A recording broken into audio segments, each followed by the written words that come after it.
একটি পৃথিবী কল্পনা করুন, যেখানে নেই কোনো কষ্ট, নেই কোনো মৃত্যু, নেই কোনো দুঃখ, যেখানে আপনি যা চাইবেন তা মুহূর্তেই হাজির হবে।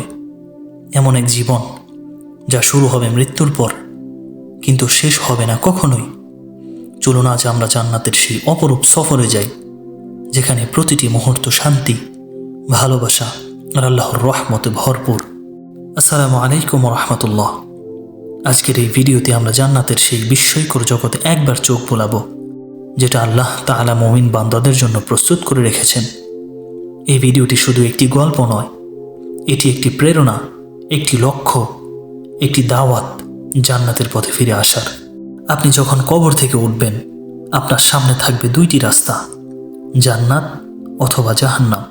আর যদি আপনি হন আল্লাহর প্রিয় বান্দা, তবে ফেরেশতারা বলবে, সালামুন আলাইকুম তিবতুম ফাদখুলুহা খালিদিন, অর্থাৎ তোমাদের প্রতি শান্তি, তোমরা পবিত্র, চিরকাল জান্নাতে প্রবেশ করো। জান্নাতের ঘরগুলো হবে সোনা ও রূপার ইট দিয়ে তৈরি। দেয়ালে থাকবে মুক্তা, ইয়াকুত, জাফরান ও কস্তুরীর সৌরভ। জান্নাতবাসীরা বসবে রেশমে মোড়ানো সিংহাসনে, যেগুলো থাকবে মেঘের মতো ভেসে বেড়ানো অবস্থায়। ফলমূল এমনভাবে ঝুলে থাকবে যেন হাত বানালেই পাওয়া যায়। প্রতিটি কামড়ে থাকবে নতুন স্বাদ, থাকবে তাসনিম, সালসাবিল, রাহিক নামক জান্নাতি পানীয়, যা পান করলে হৃদয় হবে প্রশান্তিতে ভরপুর। তাদের পোশাক হবে সবুজ, রেশম ও সোনার অলঙ্কারে সজ্জিত। তাদের মুখমণ্ডল হবে পূর্ণিমার চাঁদের মতো উজ্জ্বল। বয়স থাকবে 33 বছর, আর কখনোই বার্ধক্য আসবে না। সেখানে কোনো দুঃখ নেই, রোগ নেই, ক্লান্তি নেই, কেউ কারো প্রতি হিংসা করবে না। থাকবে শুধু ভালোবাসা। প্রতিটি জান্নাতবাসী পাবে যা চায়, এমনকি যা কল্পনাও করেনি। সবচেয়ে বড় নিয়ামত কি জানেন? আল্লাহর দর্শন।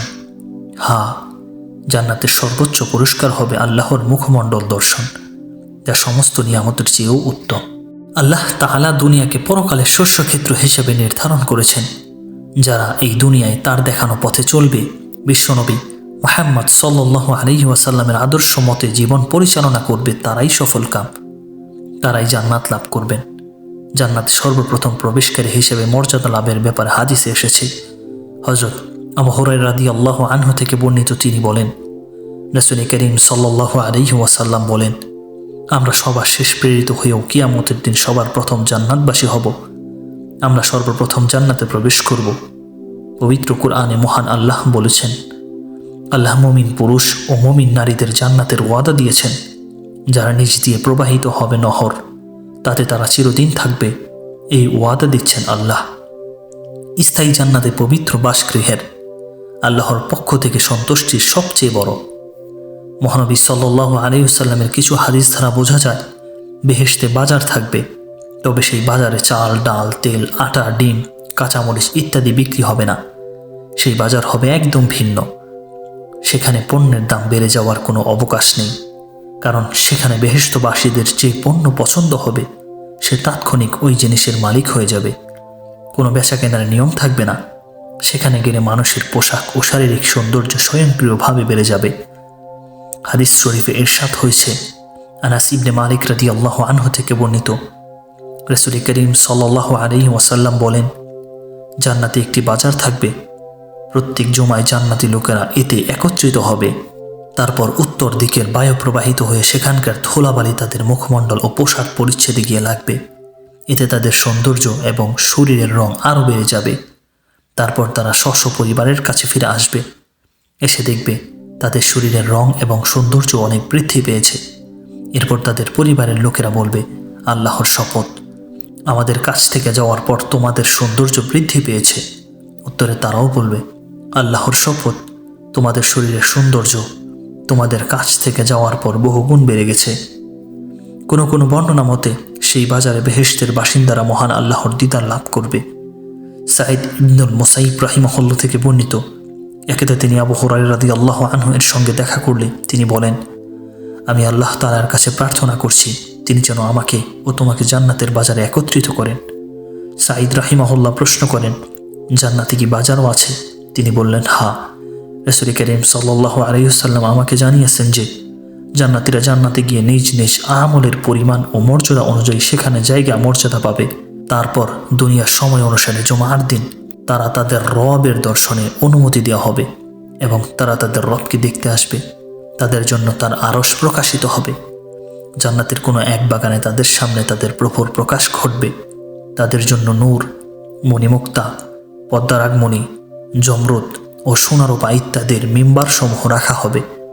তাদের মধ্যকার সবচেয়ে নিম্ন স্তরের জান্নাতীয় মিশুক ও কর্পূরের স্তূপের উপর আসন গ্রহণ করবে। তবে সেখানে কেউ হীন নিচু হবে না। মিম্বারে আসীন ব্যক্তিদের তারা তাদের চেয়ে শ্রেষ্ঠ বা উৎকৃষ্ট ভাববে না। আবু হুরায়রা রাদিয়াল্লাহু আনহু বলেন, আমি প্রশ্ন করলাম, হে আল্লাহর রাসূল, আমরা কি আমাদের রবকে দেখতে পাবো? তিনি বললেন, হ্যাঁ। সূর্য বা পূর্ণিমার চাঁদ দেখতে তোমাদের কোনো সন্দেহ হয়? আমরা বললাম, না। তিনি বলেন, ঠিক সেই রকম তোমাদের রবকে দেখতেও কোনো সন্দেহ থাকবে না। আর সে মজলিসের প্রত্যেক লোক আল্লাহ তাআলার সঙ্গে কথা বলবে। এমনকি তিনি একে একে তাদের নাম ধরে ডেকে বলবেন, হে অমুকের পুত্র অমুক, অমুক দিন তুমি এমন কথা বলেছিলে, মনে আছে কি? এভাবে তিনি তাকে দুনিয়ার কিছু নাফরমানি ও বিদ্রোহের কথা মনে করিয়ে দিবেন। লোকটি তখন বলবে, হে আমার রব, আপনি কি আমাকে মাফ করেননি? তিনি বলবেন, হ্যাঁ, আমার ক্ষমার বদৌলতেই তুমি এই জায়গাতে পৌঁছেছ। এই অবস্থায় হঠাৎ তাদের উপর এক খণ্ড মেঘ এসে তাদের ছেয়ে ফেলবে এবং তা হতে তাদের উপর সুগন্ধি বৃষ্টি বর্ষিত হবে, যেরূপ সুগন্ধ ধারা তারা ইতিপূর্বে কখনো কিছুতেই পায়নি। আমাদের রব বলবেন, ওঠো, আমি তোমাদের সম্মানে যে মেহমানদারি প্রস্তুত করেছি সেদিকে অগ্রসর হও এবং যা কিছু পছন্দ হয় তা গ্রহণ করো। তখন আমরা একটি বাজারে এসে হাজির হব যা ফেরেশতারা ঘিরে রাখবেন। সেখানে এরূপ পণ্য সামগ্রী থাকবে যা না কোনো চোখ দেখেছে, না কোনো কান শুনেছে এবং না কখনো অন্তরে কল্পনায় এসেছে। আমরা সেখানে যা চাইব তাই তুলে দেওয়া হবে, তবে বেচাকেনা হবে না। আর সেই বাজারেই জান্নাতের একে অন্যের সঙ্গে দেখা করবে। উচ্চ মর্যাদা সম্পন্ন জান্নাতির সামনে এগিয়ে তার চেয়ে অল্প মর্যাদাবান জান্নাতির সঙ্গে দেখা করবে, তবে সেখানে তাদের মধ্যে উঁচু নিচু বলতে কিছুই থাকবে না। তিনি তার পোশাক দেখে অস্থির হয়ে যাবেন। এই কথা শেষ হতে না হতেই তিনি মনে করতে থাকবেন যে তার গায়ে আগের চেয়ে উত্তম পোশাক দেখা যাচ্ছে। আর এরূপ এই জন্যই হবে যে সেখানে কারো দুঃখ কষ্ট বা দুশ্চিন্তা স্পর্শ করবে না। তারপর আমরা নিজেদের স্থানে ফিরে আসব এবং নিজ নিজ স্ত্রীদের দেখা পাব। তারা তখন বলবে, মারহাবা, স্বাগত, কি ব্যাপার, যে রূপ সৌন্দর্য নিয়ে বিচ্ছিন্ন হয়েছিলে তার চেয়ে উত্তম সৌন্দর্য নিয়ে ফিরে এসেছ। আমরা বলবো, আজ আমরা আমাদের আল্লাহ তাআলার সঙ্গে মজলিসে বসেছিলাম, কাজেই এই পরিবর্তন সংঘটিত হয়েছে। এটাই ছিল স্বাভাবিক। সুপ্রিয় দর্শক মণ্ডলী, ভাই ও বোনেরা, এই জান্নাত আমাদের জন্যই প্রস্তুত করা হয়েছে, তবে এর জন্য চাই ঈমান, আমল, ধৈর্য ও তাওবা। চলুন আজই প্রতিজ্ঞা করি আমরা জান্নাতের পথেই হাঁটব ইনশাআল্লাহ। ভিডিওটি ভালো লাগলে শেয়ার করুন যেন অন্যরাও জান্নাতের পথে উৎসাহিত হয়। কমেন্টে লিখুন, আল্লাহ আমাদের সবাইকে জান্নাতবাসী করুন, আমিন। সুপ্রিয় দর্শক মণ্ডলী, দেখা হচ্ছে নেক্সট কোনো ভিডিওতে তোমাদের সাথে। ততক্ষণ পর্যন্ত সকলেই ভালো থাকবেন, সুস্থ থাকবেন। আসসালামু আলাইকুম ওয়া রাহমাতুল্লাহ।